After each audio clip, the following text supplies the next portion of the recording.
presente la Alemania de la época y que hasta hoy tiene repercusiones en nosotros. El monje agustino Martín Lutero había clavado en la puerta de esa misma iglesia dedicada a la idolatría 95 tesis que conmocionarían y cambiarían el mundo. El corazón de esas 95 tesis era la fe que uno va al cielo, uno entra a la gloria por la fe. Y luego también entre esas 95 tesis subyacía un principio muy interesante que es el de la sola escritura, que dice que absolutamente toda revelación del Señor tiene que venir necesaria y definitivamente a través de la palabra y no a través de principios humanos como que llevan a la gente a la superstición.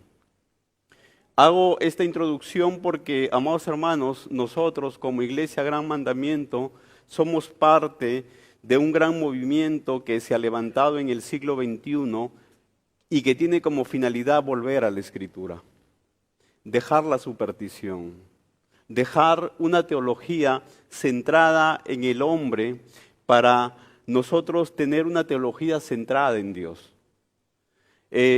Nosotros como Gran Mandamiento somos parte de todo este pueblo que el Señor está levantando en toda Latinoamérica, por ejemplo, para volver a la Escritura. Que la Escritura sea la base de la vida familiar, que la Escritura sea la base de mi vida personal y que la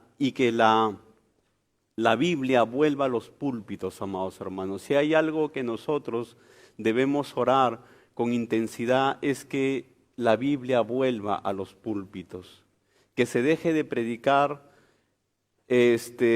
anécdotas, chistes, una teología antropocéntrica centrada en el hombre y que se predique la palabra. Porque, amados hermanos, yo sé que usted ha venido desde muy lejos pero para escuchar a Dios a través de su Escritura. Qué triste sería si yo aquí me pongo a hacer chistes y le cuento mis anécdotas en vez de estudiar este libro tan precioso y tan hermoso. Amén. Entonces, con esa introducción, recordando la Reforma, vamos a estudiar el libro, el Evangelio según San Juan. Pero antes, déjeme un poco explicarle cuáles son las motivaciones por las que Juan escribe este Evangelio. En Hechos 2 se nos narra ese discurso total y absolutamente lleno del Espíritu Santo que Pedro da a toda una multitud reunida en Jerusalén del primer siglo. Aproximadamente serían las 9 de la mañana y Pedro, ahí con los 12, él empieza a predicar y aproximadamente a las 11 de la mañana se convierte en 3,000 personas. El doctor Lucas cuenta que era una iglesia de 120 personas. A las 2 horas, esas 120 personas se convierten en 3,120. Luego, siguiendo lo que dice el doctor Lucas, en Hechos 4:4 se nos habla que después de la curación de un cojo, se adhieren a la iglesia 5,000 personas. Estamos 8,120 personas. Y ahí Lucas para de contar. ¿Esto qué quiere decir? Esto quiere decir que la iglesia empezó a crecer explosivamente, tan explosivamente que en el año 50, en Hechos 15, se tiene que hacer un concilio. ¿Un concilio por qué? Porque falsas doctrinas, herejías, ya estaban introduciéndose en la iglesia. Amados hermanos, es que es impresionante cómo las tinieblas buscan a la luz para opacarla. Muchas veces, amados hermanos, no es al contrario. La idea sería que la luz busque las tinieblas para alumbrarlas, pero si nosotros nos ceñimos al registro del doctor Lucas en Hechos, vemos a las tinieblas continuamente buscando la luz para opacarla. Y este aumento de las tinieblas hace que los discípulos estén muy preocupados. Por eso es que Pedro urgentemente le narra sus memorias a Marcos y sale el Evangelio de San Marcos. El doctor Lucas tiene que hacer una investigación sobre hechos reales y sale el Evangelio de San Lucas. Mateo, por su parte, también se pone a escribir cosas que él había vivido y sale el Evangelio de San Mateo. Y sobre todo, pues Juan empieza a dar cuenta exhaustivamente de cosas que él vio. Él va a escribir una primera carta, en donde él hace una advertencia en los primeros versículos. Dice, ¿saben qué? Nosotros estamos hablando lo que vimos, lo que oímos, lo que nuestras manos palparon con respecto al verbo de vida. ¿Sabe qué? Yo no me estoy inventando absolutamente nada. Yo estoy hablando, me estoy ciñendo a la realidad. Por eso es que el Evangelio de San Juan es bastante específico. Él te dice kilómetros, medidas, personajes, circunstancias. Y el día de hoy vamos a viajar hasta el primer siglo de nuestra era.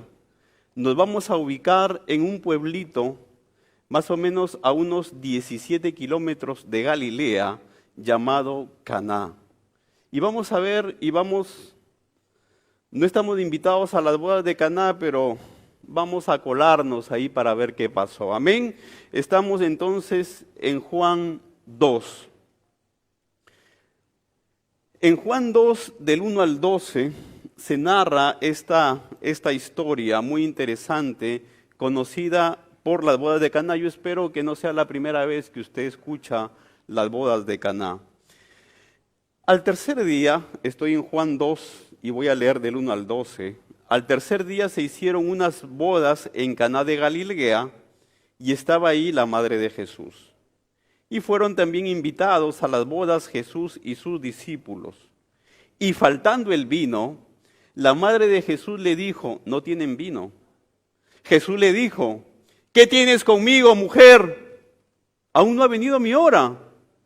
Su madre dijo a los que servían, haced todo lo que él os dijere. Y estaban allí 6 tinajas de piedra para agua, conforme al rito de purificación de los judíos, en cada una de las cuales cabían 2 o 3 cántaros.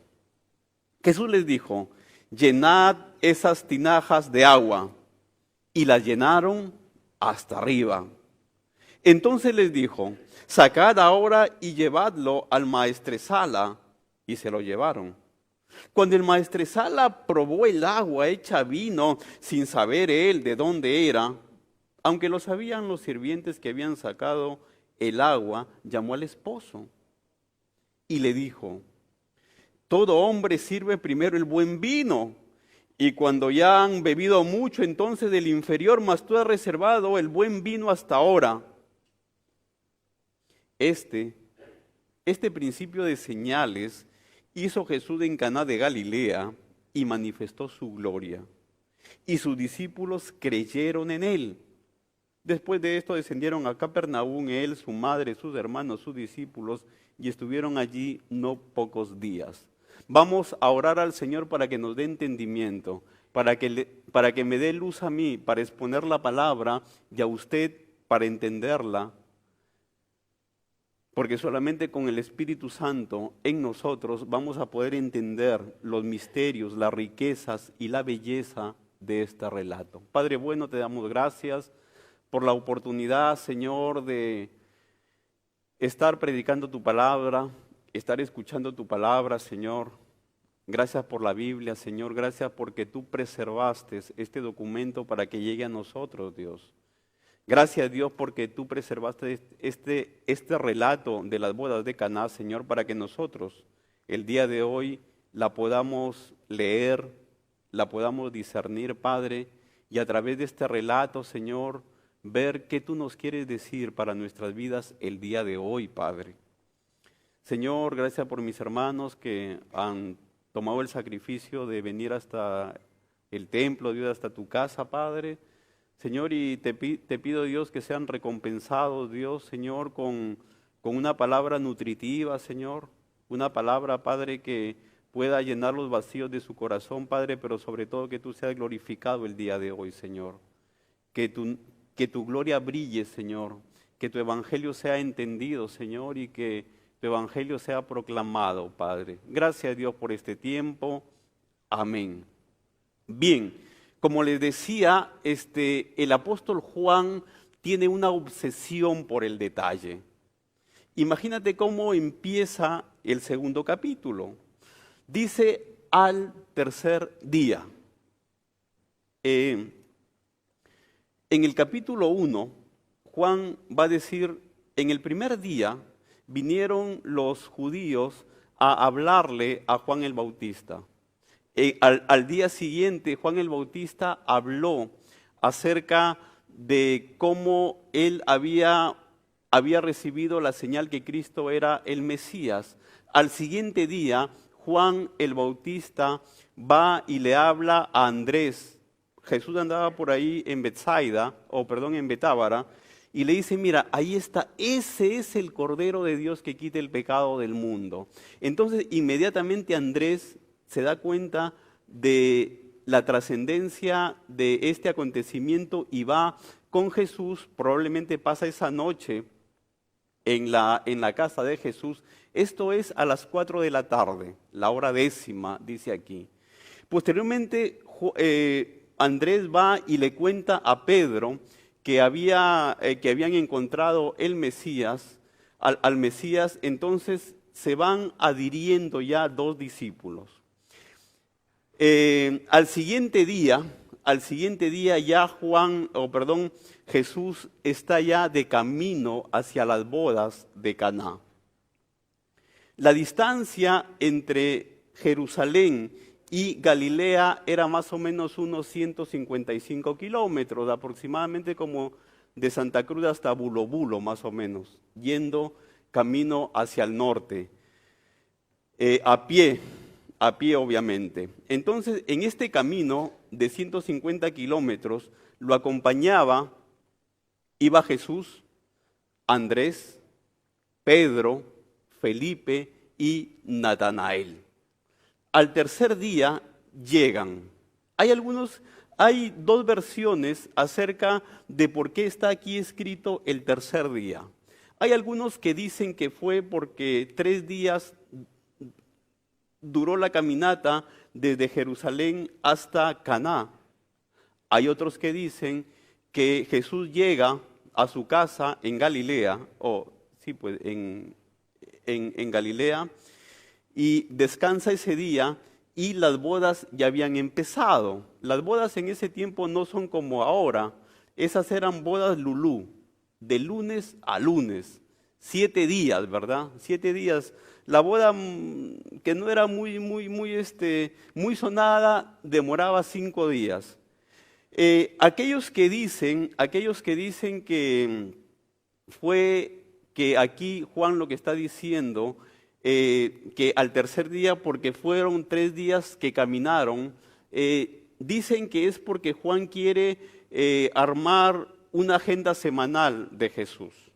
Hay otros que dicen que fueron al tercer día de que las bodas se habían iniciado, porque a los 3 días ya se les había acabado el vino. De todas maneras, sea cual sea el motivo por el cual el tercer día está aquí, vemos cómo Juan es exhaustivo en el detalle, en tiempo y en lugar. Al tercer día se hicieron unas bodas en Caná de Galilea, no en Capernaum, no en Jope, no en Betsaida, no en Betábara, no, en Caná de Galilea. Juan nos está transmitiendo con esto de lo que él quiere es que nos demos cuenta que lo que él está narrando son hechos que pasaron en realidad. Juan no está escribiendo para nosotros. Juan está escribiendo para el público de su tiempo. Y probablemente hayan testigos, y él lo que está buscando es testigos de esto. Ah, claro, pues no, pues en Caná, sí, me acuerdo, pues que se casó fulano con sutana, con sutana, y fue una boda, no, pues él está buscando testigos de eso. Amados hermanos, de una u otra manera, Juan lo que quiere es apuntar a la realidad de Cristo. Esto pasó, esto sucedió, hay un tiempo y hay un lugar. Y estaba allí la madre de Jesús, o sea, en la boda. Ahora, ¿qué hacía ahí la madre de Jesús? Bueno, no es que María se dedicaba a organizar bodas, ¿no? O alquilar mesas y tal, sino que probablemente era una boda de un familiar cercano de Jesús.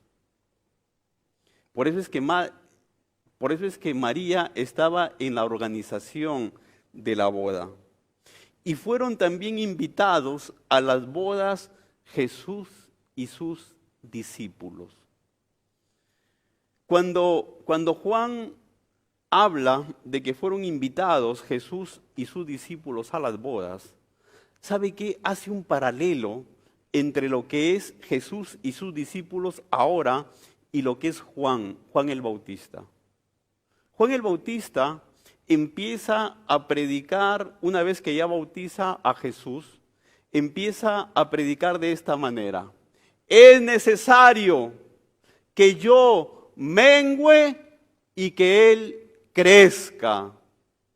Juan el Bautista nos está hablando de la deidad de Cristo, del poder de Cristo, y este versículo es una de las pruebas de la humildad de Juan el Bautista. Juan el Bautista se quedó allá, se quedó en el desierto, se quedó en Betábara, comiendo langostas y miel silvestre y vestido con pieles de... Pero en cambio Jesús estaba aquí. Juan menguaba quedándose en el desierto y Jesús iba a la multitud. Obviamente aquí Jesús estaba vestido para boda, él y su discípulo, porque no podía ir vestido de cualquier manera. ¿Qué más? Y faltando el vino, la madre de Jesús le dijo: no tienen vino. Amados hermanos, esto se lo dijo angustiada. Esto no tienen vino, se lo dijo con una cara de preocupación, pero impresionante. ¿Sabes por qué? Porque las bodas judías no se hacían de la noche a la mañana. Y el esposo y su familia eran los que estaban encargados de proporcionar toda la logística para la boda. Aunque a usted le parezca mentira, como falta el vino, la ley de los ancianos, no la ley de Moisés, facultaba a los familiares de la novia hacerle un juicio a los familiares del novio, porque no tenían vino. O sea, además esto era un escándalo.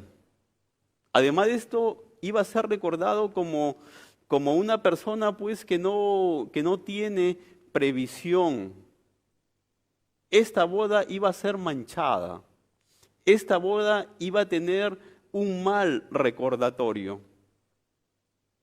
esta boda podría terminar en divorcio simplemente por el hecho que no tenían vino. Esto realmente es grave. Hasta aquí, amados hermanos, me gustaría que reflexionemos acerca de la importancia que el Señor le da a la familia. ¿Por qué Dios planificó ese escenario de que su primer milagro sea en una boda? Por la importancia que le da a la familia. Amados hermanos, nosotros le estamos dando importancia a nuestra familia. Esposo, ¿estás tú lavando con la palabra del Señor a tu esposa? Esposa, ¿eres una mujer sujeta a tu esposo? ¿Eres la ayuda idónea? ¿Eres la mujer virtuosa que tu esposo necesita para su vida?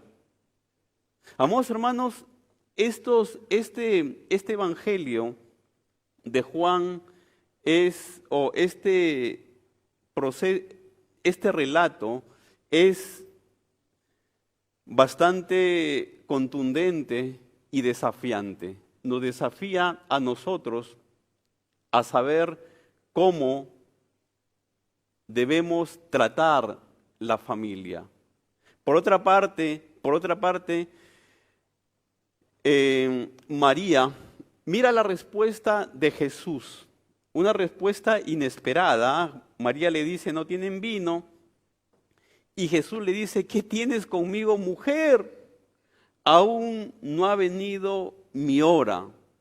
Hay quienes dicen erradamente que aquí Jesús fue malcriado, que aquí Jesús fue irrespetuoso, que él lo que debía hacer es decir, mamita, claro, pues mami, yo voy a ser el que le va a solucionar el problema, pues ¿cuánto quieren de vino?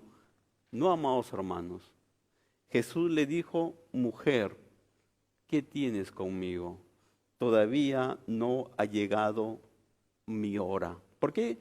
Porque Jesús es como distante con María, su madre, cuando Jesús era un hijo amoroso, ¿verdad? ¿Sabe lo que pasa, amados hermanos? Que aquí ya Jesús está empezando su ministerio. En el antiguo Israel, para que un maestro ya sea considerado como tal, debía tener un solo requisito, no tener una diploma de un instituto teológico, sino tener discípulos. Aquí Jesús le está diciendo, mira mamá, yo ya estoy dejando de ser tu hijo. ¿No has visto que ya tengo mis discípulos? ¿No has visto que yo ya voy rumbo a mi camino? Faltaban 3 años, iban a pasar 3 años para que una espada traspase el corazón de María y ver a su hijo colgado en un madero. Entonces aquí Jesús le estaba diciendo, mira mamá, yo ya no dependo de ti, yo ya dependo de la voluntad de mi Padre.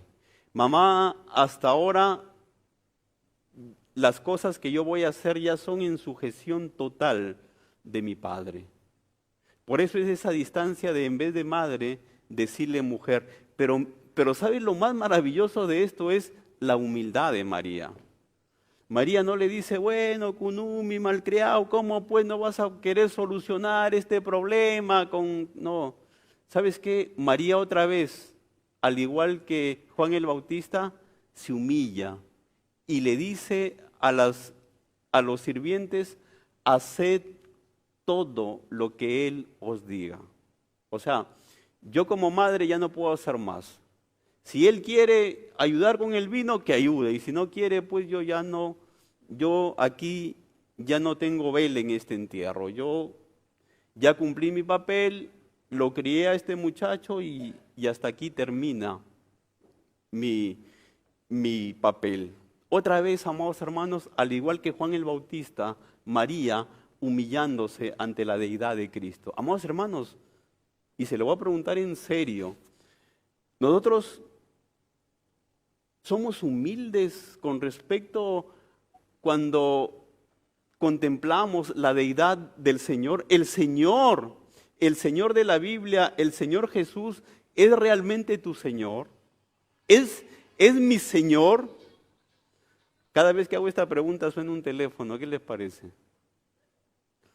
Amados hermanos, ¿Qué actitud la de María? Una actitud humilde, una actitud, pero que no solamente queda en la humildad, sino que también le dice a los empleados que ellos hagan lo que el Señor les diga. Se repite también el patrón con Juan el Bautista. Juan el Bautista, al ver la majestad, la deidad de Cristo, él le dice a Andrés, Él es el Cordero que quite el pecado del mundo. Isaías 57:3. María, al sentir, al tener conciencia clara de que el Mesías ya está en su camino hacia la cruz, ella le enseña el Mesías a los sirvientes. El hecho es de que aquí, y luego viene otro detalle interesante. En el 5 dice, su madre le dijo a los que servían, haced todo lo que él les dijera, y estaban ahí 6 tinajas de piedra para agua, conforme al rito de la purificación de los judíos, en cada una de las cuales cabía 2 o 3 cántaros. Otra vez el detalle. Míralo, a mí me gustaría que tú estudies el libro de Juan, que te pongas esa meta y que empieces a saborear cada palabra, cada detalle. Mira, este detalle que pone 6 tinajas de piedra, más o menos entre 2 o 3 cántaros cabían. Y el cántaro no eran como los cántaros que tenemos en la actualidad, que cada uno con de diferentes tamaños. No, el cántaro era una medida de capacidad. Más o menos eran 40 litros cada cántaro. Entonces, aquí Juan está recogiendo este relato de alguien que al ojo vio, no sé, son 2 o 3 cántaros. Entonces, cada cántaro era de entre 80 litros a 120 litros. Los especialistas han dicho que, o se han puesto de acuerdo, para que más o menos eran de 100 litros cada cántaro. ¿Por qué es interesante este detalle? En primer lugar, bueno, porque nos muestra la repetición de un rito que era la purificación, el lavarse las manos. El lavarse las manos era, Moisés se lo había ordenado, o el Señor se lo había ordenado en la ley para los sacerdotes, pero los ancianos lo habían hecho extensivo a todo el pueblo de Israel. Y lavarse las manos en un tiempo, amados hermanos, en donde la gente se bañaba una vez al mes, en donde la gente los no judíos, los gentiles, los bárbaros, para ellos no les cabía en la cabeza de que el agua pueda ser utilizada para lavarse las manos, de ser un desperdicio. Ellos tenían el agua básicamente para 2 fines, para consumo humano y para sus animales, nada más. Juan otra vez aquí nos está refiriendo una costumbre de la época y de ese tiempo. Mira lo exhaustivo que es Juan. Bueno, el hecho es que Jesús entonces convierte el agua, cerca de 600 litros de agua, los convierte en 600 litros de vino, y de buen vino. Más o menos le he preguntado a un amigo que es experto en vino, y él me dice, mira, más o menos yo creo que cada litro $100. Es decir, en cada tinaja de vino habían ahí $10,000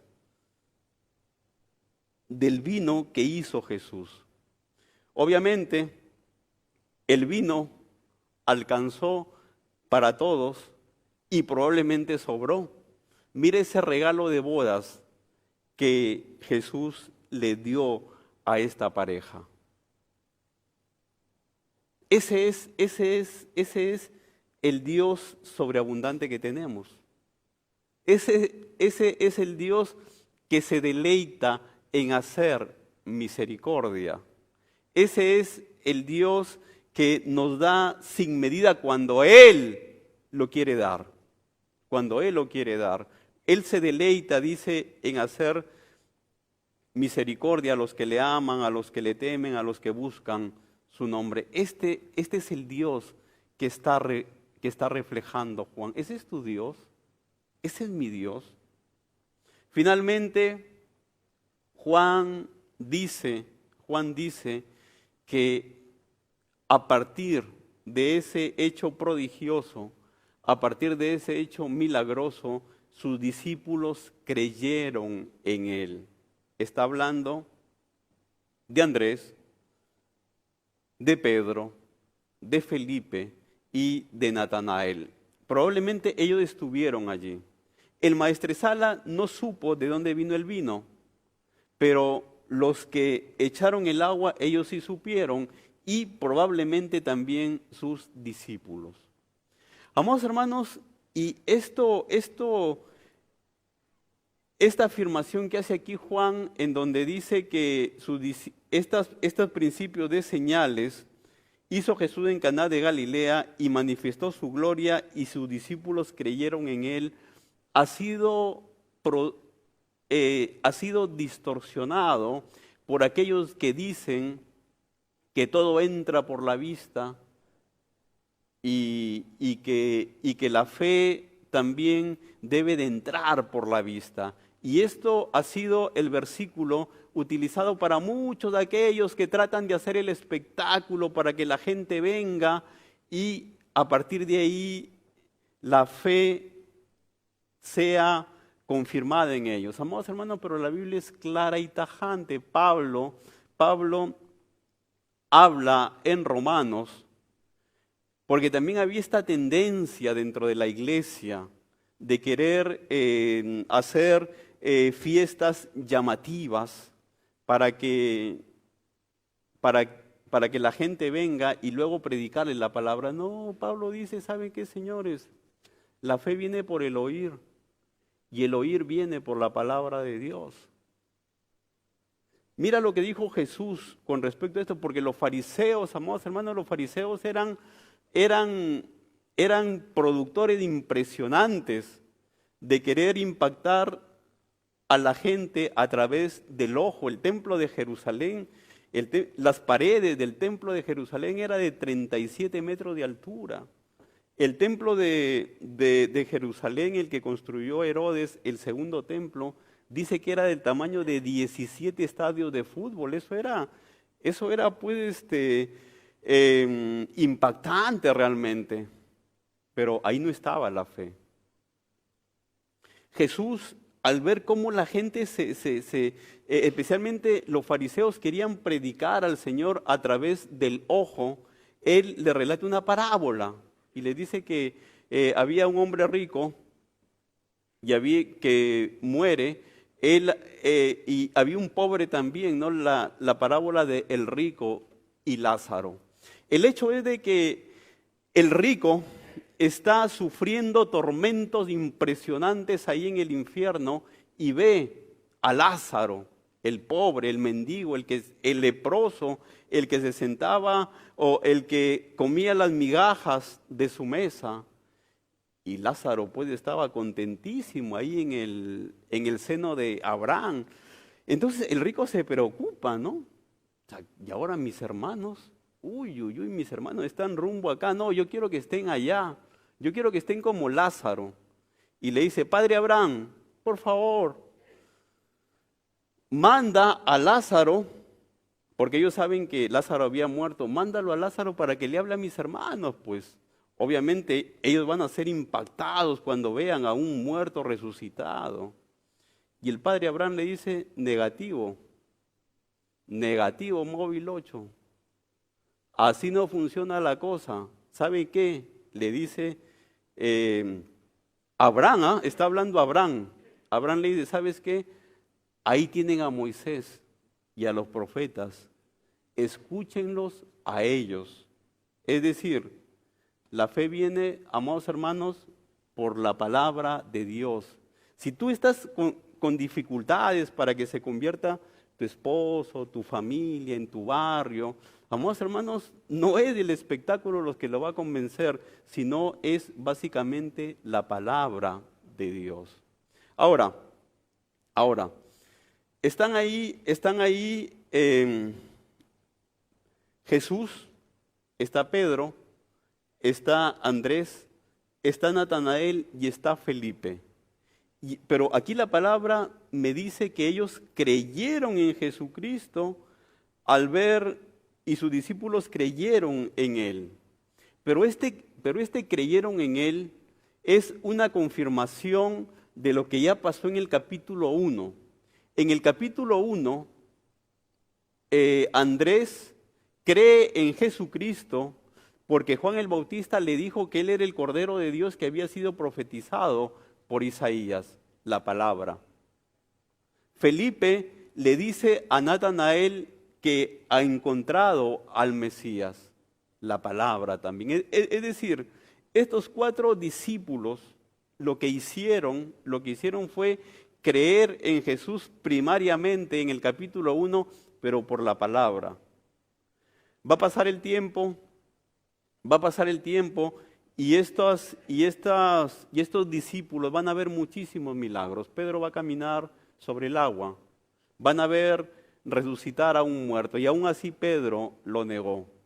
Porque, amados hermanos, el milagro simplemente lo que hace es confirmar la Escritura. Entonces, no estemos muy preocupados por lo visible, no estemos preocupados por querer impactar a las personas con prodigios, porque la fe no entra por el ojo, sino la fe viene por el oír y por la predicación de la palabra.